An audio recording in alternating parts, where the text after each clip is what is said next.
They say you are what you eat, so I don't eat chicken feet. But I love me some of Grandma's pickled beets. Well, cut it up, put it in the pan, throw it over your shoulder and see where it lands right here in Farmer's Kitchen. Maters, taters, beans and corn, the cows in the barn and the sheep's been shorn, kids in the barnyard chasing Grandpa's chicken. Chicken. Spices, slices, cuts and dices, gonna slash your grocery prices right here in Farmer's Kitchen. Help you grow your garden good with recipes to suit your mood. Try some grub you've never tried before. Smash it with a wooden mallet. Gonna educate your palate. Right here in Farmer's Kitchen. In Tim Farmer's Country Kitchen. We're gonna cook something good now. Funding for Tim Farmer's Country Kitchen is brought to you by Harvest Energy Solutions, Harvest Cabins, when you absolutely have to get away. The city of Stanford, Kentucky. Come back home to Stanford.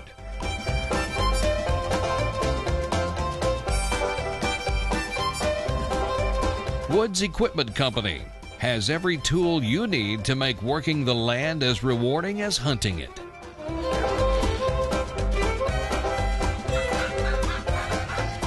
Good Foods Co-op, Marksbury Farm Market, Weisenberger Mill, your village shop. Hello and welcome to Tim Farmer's Country Kitchen. Oh, who are you, cowgirl? Hi, Mrs. Farmer. Oh, cool. You know what? We always wonder what we're going to have from day to day. And, you know, I really don't like, well, I always like to eat. Yeah. But I want something to really grab a hold of me. I want this or I want that. Sometimes you'll say, I want a pizza. Yeah. And once that gets inside your mind, you can't change that thought process. You know what I'm talking about? Yeah. So we started thinking, you know, the leaves aren't on the trees. So this time of year, we always want to go someplace where it's warm. Want to go to the beach. That would be nice. And any time that we travel now on the coast or wherever we go next to an ocean, we sample the fresh seafood. Can you smell the ocean right now? No. Can you? I wish I could. No, I think it's a sinus infection. Okay. But I would really like to be somewhere on the beach right now. Let's go. Sampling fresh seafood. But just because we can't do that doesn't mean we can't go to the store and get some fairly fresh seafood. That's true. So we're going to do something today that's fairly easy. Now, think about this Dutch oven. Okay. You can take that wherever you go. If you go to a beach where they allow you to build a fire on the beach, that's fine. If you find an area where you can put your charcoal briquettes out, it's that simple. All you have to do is attain heat for your Dutch oven, and you got it going on. Now, what we're going to do here is just to basically take some scallops and oysters. Yummy. My favorite. And make kind of a casserole dressing type thing with them. And we're just combining flavors of some wonderful things. Basically, we're going to put briquettes under that, just enough to get it going so we saute the vegetables, so on and so forth. At the very end, we will crank up the heat all across the top of it and let it sit there for about 4 minutes and let it thicken up just a bit. Now, the first thing we're going to have to do is get our bacon going. Now, this bacon is not going to be in the recipe. I just want some bacon grease. And I suppose you could break this up and use it in the recipe, but I'm probably just going to eat it because I'm starving. That'll be our appetizer.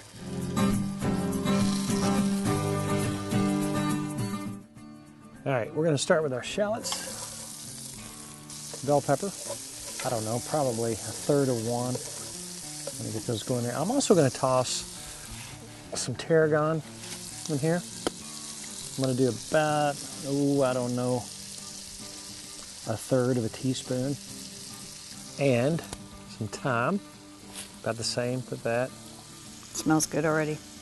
Doesn't it though? Smells delicious. Now, guess what? If you're not at the beach or you're not even outside, you can do this in your kitchen, on your stovetop. All right, now let's put a bay leaf in there, of course. If you don't like oysters and you don't like scallops, I suppose you could use clams. You could even use fish if you wanted to for this. You know, fry a little bit of fish up, use it in place of the oysters. I'm telling you what I'm smelling right now is magic. What do you think? Smells good. Smells delicious. These are just a little bit more, and it's going to be about done. Now later on, we have one of the easiest things you can possibly do in a Dutch oven. Is that not the prettiest pineapple upside down cake you've ever seen in your life? Perfect and beautiful. Now this is a 12-inch I'm using here. And a lot of people do the upside down pineapple cake in a 12-inch. We did it in a 10-inch. It's a little bit thicker. Delicious. But man, it came out beautiful. You might have to let it go a little longer in a 10-inch because it's going to be thicker cooking in there. But for a quick, beautiful recipe, and we're going to use a little Kentucky bourbon. Sounds good. Oh, Now at this point, I'm going to bring in some dry white wine. How about a little clam juice? Or again, you could use the juice off your oysters that are coming in later. 1/3 of a cup with that. All right, that's starting to warm up. So I'm going to put my scallops in here. That's about 1 pound of those. A couple years ago, we were fishing down at St. Joe's Bay in Florida, and they had a scallop season down there. That would have been a perfect place. That was fun, wasn't it? That was fun. All right, we're at the point now. These have cooked for a few minutes, and I'm going to get the scallops out. They smell amazing. Oh, doesn't it smell good?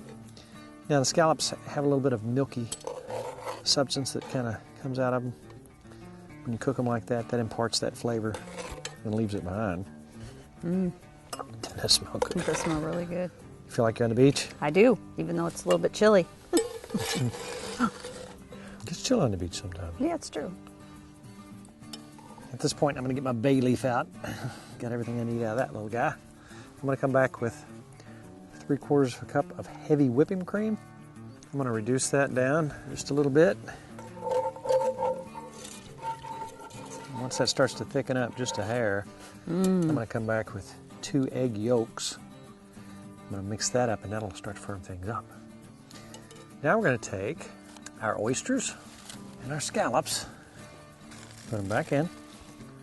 Now, we typically eat our oysters raw, but in this, we're going to cook them just for a couple of minutes. That looks good.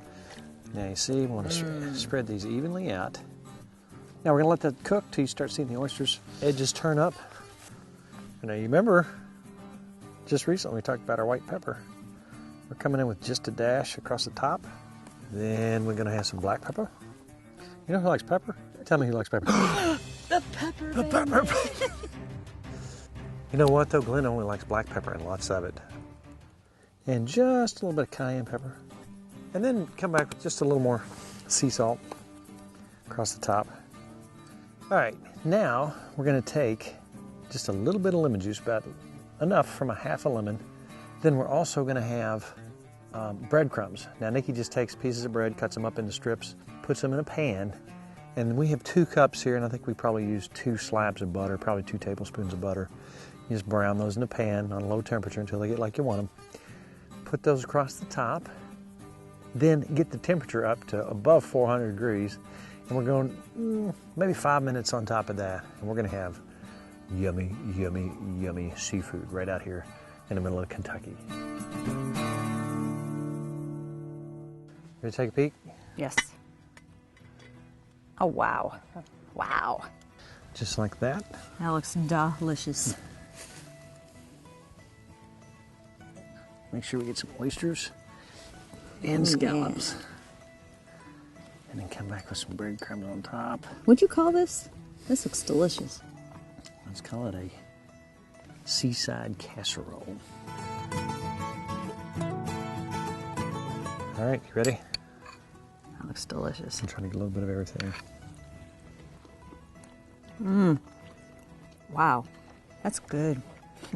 That's amazing, actually. Now, you don't want to overdo your seafood too much. You know you can eat your oysters raw. Delish. Delish. I'll tell you what, you know, it's got a little dressing flavor to it too. That is amazing. That's really good, if I do say so myself. That is delicious. Now, we got to get some more alfalfa for the girls Okay. and the boy. Okay. But while I was doing that the other day, picking up alfalfa, I got to talking with the fellow who runs the place. He says, have you ever seen anybody really turns bowls? He started talking about the wood that he uses. It's like half-rotted trees. There's a certain kind of point to it gets to. I tell you what, let's go talk to Mr. Crutcher because he explained it in great detail. He makes beautiful bowls Oh, I want one. out of old wood.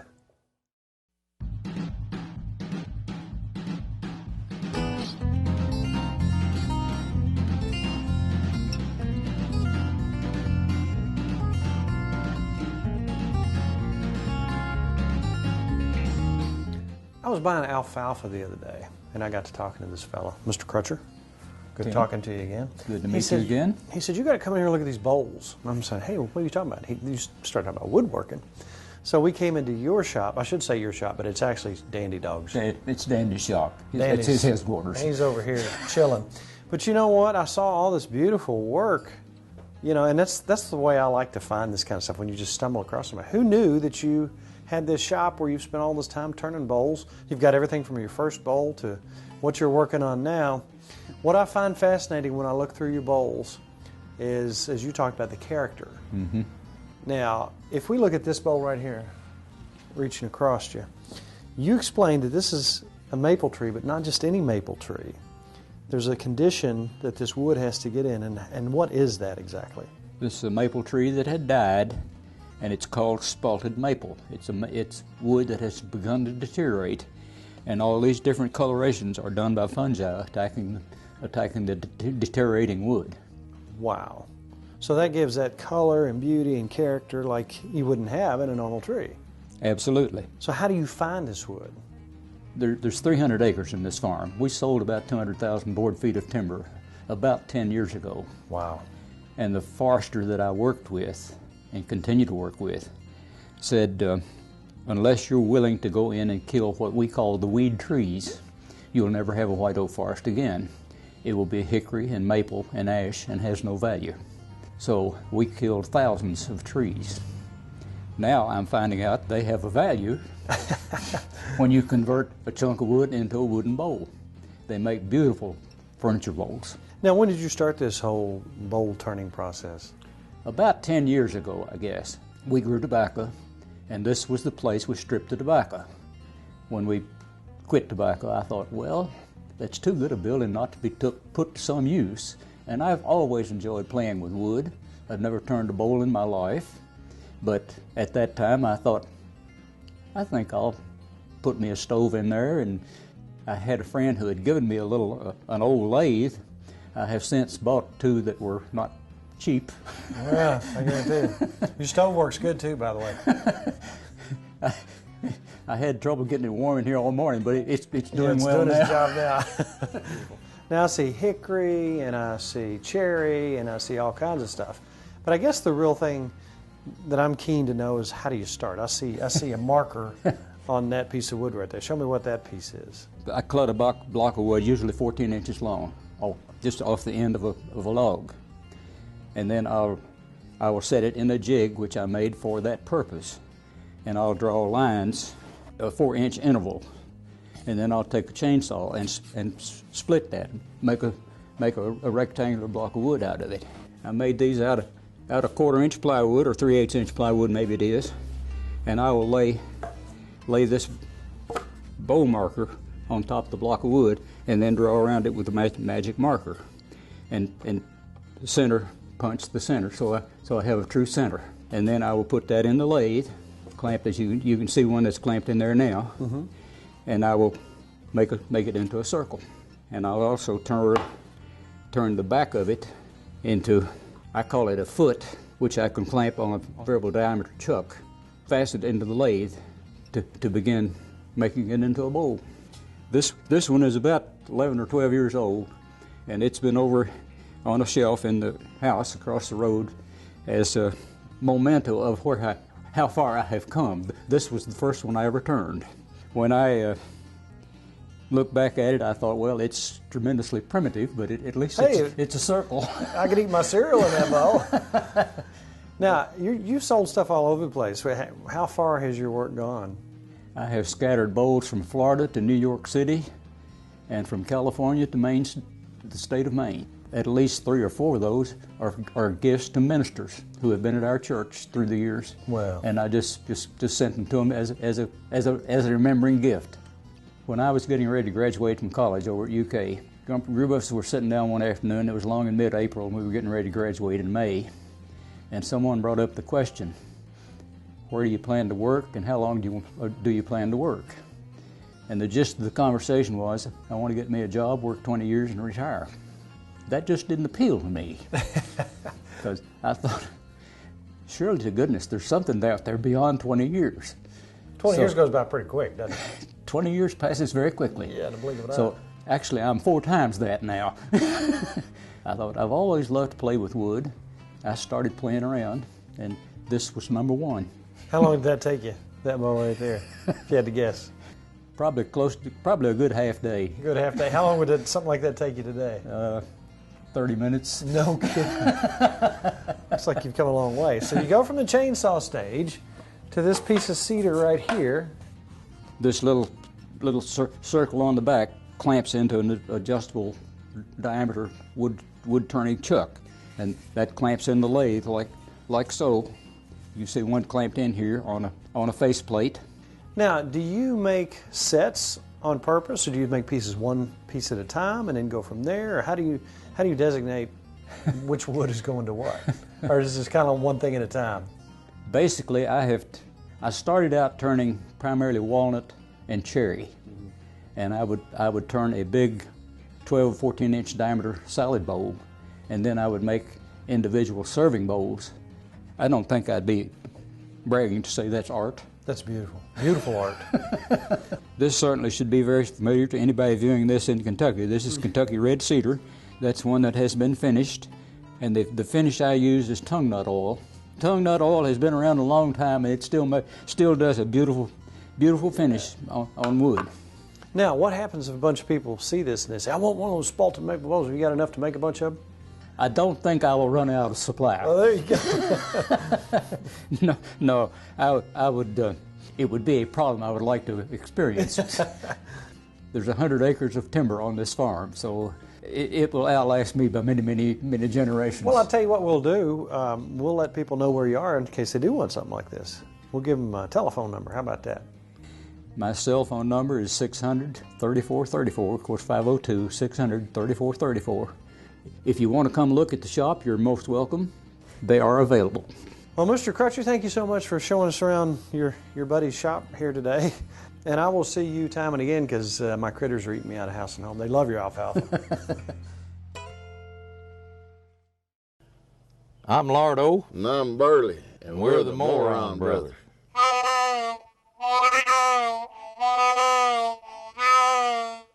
Got a frog in my throat. Let me tell this little story right quick.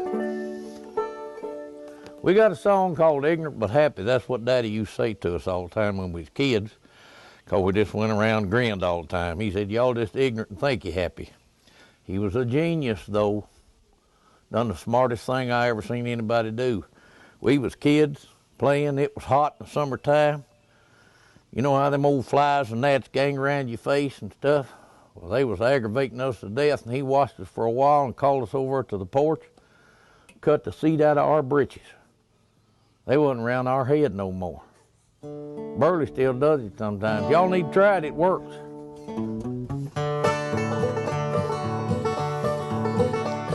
In the words of our old pappy, we're just ignorant, think we're happy. Nothing seems to bother us at all. We seldom ever worry, we're never in a hurry. In the words of our old pappy, we're just ignorant, think we're happy. Some people born with a lot of brains, and some are born good looking. Some are born to be rich, and some are born with nothing.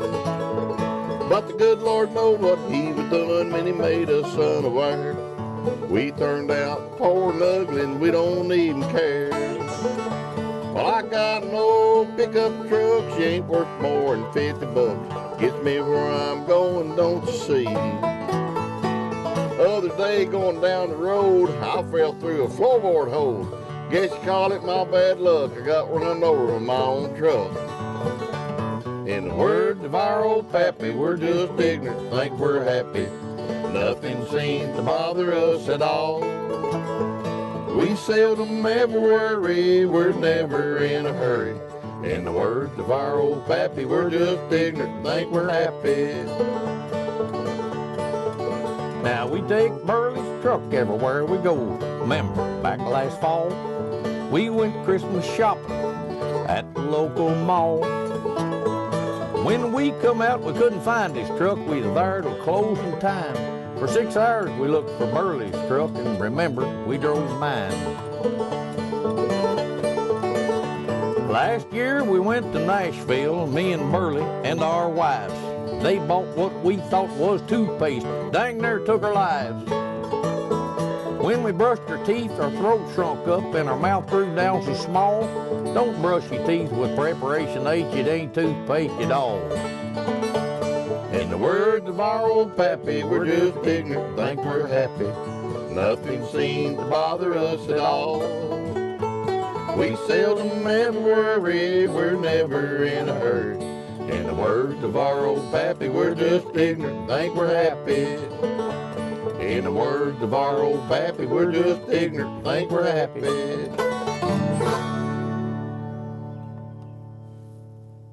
You're ignorant. With a capital E.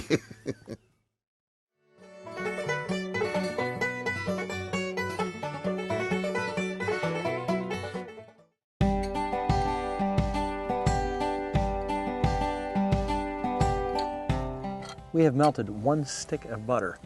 This is so easy, but so elegant. It comes out so beautiful. Then we're going to take 1 cup of brown sugar and spread that evenly around in the butter. So we've got brown sugar and butter. Then we're coming back with pineapple. Now we're using a 10-inch pan here. You could use a 12. This will be a little thicker, but it came out beautifully. 1 in the middle. Then a beautiful little cherry right in the middle of that. We're gonna take our pineapple juice and bourbon, 1 cup of pineapple juice, 1/4 cup of bourbon, and you're gonna take 1 box of a yellow cake mix, 3 eggs, and our juice. Wanna go ahead with the juice? All right. Bourbon just adds a nice taste to that. This is so simple. And I mean, you can really impress your friends because it comes out beautifully. Now what happens is, hopefully the sun won't go down over the hill before we're done here. But what you do is you cook this at about 350 degrees. How many is that on the bottom? How many on the top? I never remember. It's about 8 on the bottom and 17 on the top. That's right. That's what I was going to say. Now being that this is a smaller dish and it doesn't have it's got the curved top, but we will indeed stack that many on it. We're going to pour that in.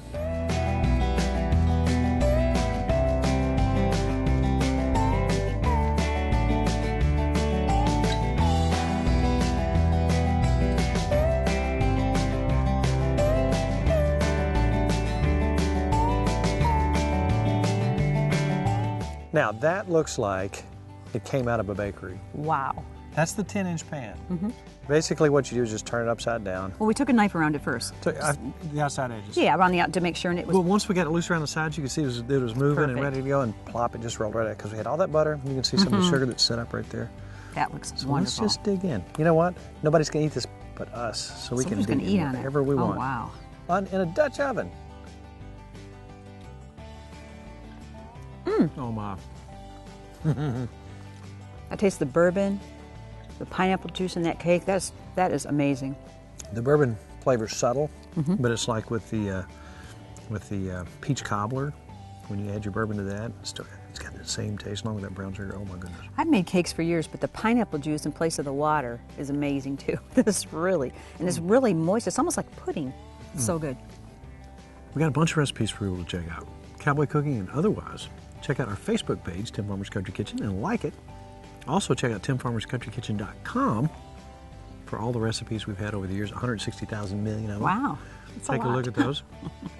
And remember, it's all about Good times. good friends. And Pineapple upside down cake. that's right. Good eats. Yum.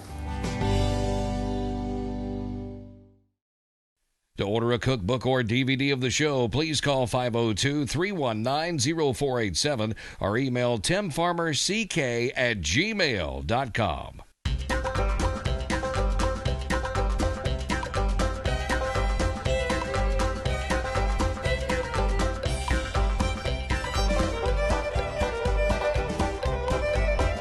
Special thanks to Furniture World Superstore, Housewarmings, Lodge Cast Iron, Tater Knob Pottery and Farm.